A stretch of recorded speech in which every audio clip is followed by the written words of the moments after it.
ये खाली एक एथलीट्स के लिए फ़ायदेमंद नहीं है, क्योंकि जो नॉन एथलीट है और इस चीज़ को देख के वो इस तरफ बूस्ट हो सकता है, उसका इम्प्रूवमेंट इस तरफ हो सकता है, वो भी एक एथलीट बन सकता है। और ये एक ट्रैक है क्या? ये ट्रैक है इंसान को फ्यूचर में कामयाब होने के लिए, डेवलपमेंट होने के लिए। और ये एक ऐसी चीज़ है, खेलो इंडिया ये गेम्स में इस तरह ऐसी चीज़ है कि इंसान बुरी चीज़ों से, नशे से जैसे और बुरी एडिक्ट से बचता है। और क्या, और भी इसके बहुत सारे आप फायदे। लोकल हैं, जी जी। Local as a local Gulmarg के इस हसीन पहाड़ी में पिछले 4 वर्षों से हो रहा है, तो कितना ज़रूरी था और कितना इम्पोर्टेंस इस चीज़ की है?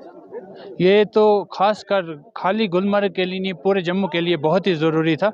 उसके बावजूद ये गुलमर्ग यहाँ डेस्टिनेशन चूज़ की गई है, क्योंकि ये adventure destination, skiing destination Gulmarg मानी जाती है। ये लोकल के लिए, आसपास के लिए, पूरे जम्मू कश्मीर के लिए बहुत ही इम्पोर्टेंट था, क्योंकि यहाँ के लोग इस तरफ मदऊ होते हैं, उनकी नज़रें, उनका इंटरेस्ट इस तरफ बढ़ता है और टूरिज़्म का भी बढ़ावा इस तरफ होता है। अस्सलाम वालेकुम, मेरा नाम नूरान लतीफ़ शहदाद है।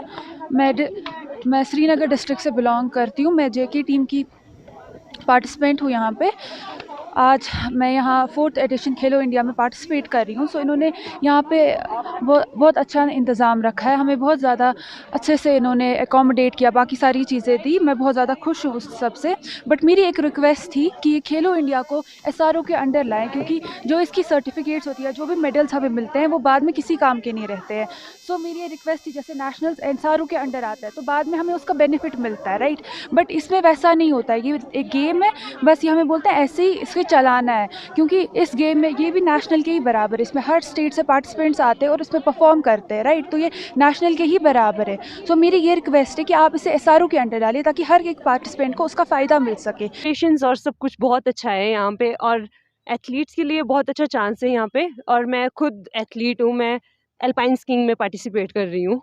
स्वाभाविक रूप से ये चौथा विंटर स्पोर्ट्स का आयोजन जम्मू कश्मीर में हो रहा है, और हर साल मैं देख रहा हूँ कि उत्तरोत्तर संख्या में भी वृद्धि हो रही है और गुणवत्ता में भी वृद्धि हो रही है।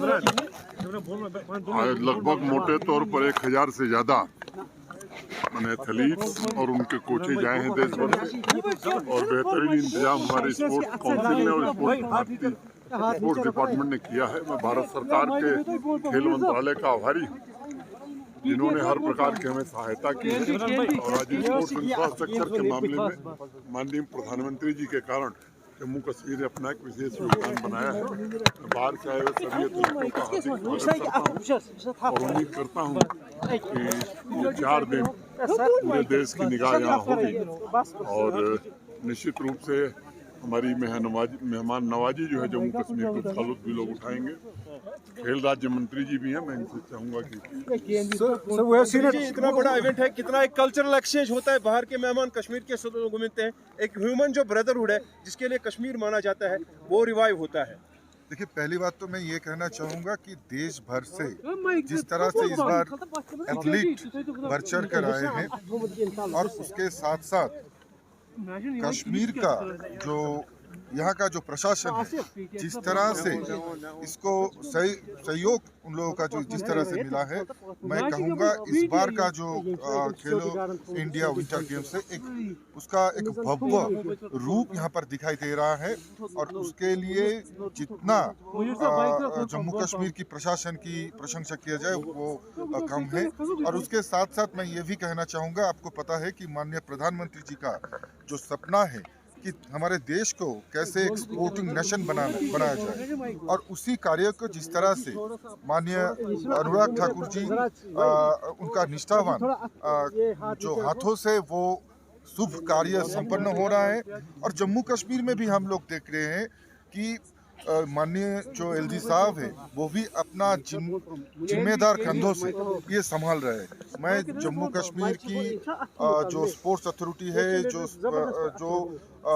स्पोर्ट्स के साथ जितना भी लोग जुड़े हुए हैं, स्पोर्ट्स पर्सन से लेकर जो स्पोर्ट्स रिपोर्टर है, मैं सभी को मैं सभी का आभार व्यक्त करता हूँ कि अब सभी लोगों का प्रयास से ही ये भव्य रूप से खेलो इंडिया विंटर गेम्स का जो है गुलमर्ग में इसका संभव हो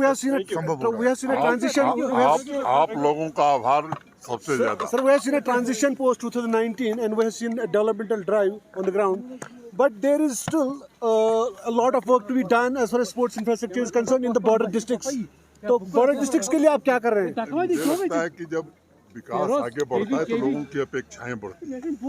जिस जम्मू कश्मीर में 3 लाख 4 लाख लोग स्पोर्ट्स एक्टिविटीज में हिस्सा लेते थे, वहाँ 75 लाख लोग हिस्सा ले रहे हैं। तो स्वाभाविक रूप से इंफ्रास्ट्रक्चर हमें उसी अनुपात में बढ़ाना होगा और लोगों को एक विश्वास जमा है कि नहीं, ये प्रशासन जो है निश्चित रूप से करेगा और वो आने वाले दिनों में हमसे और बढ़ाएंगे। Thank you.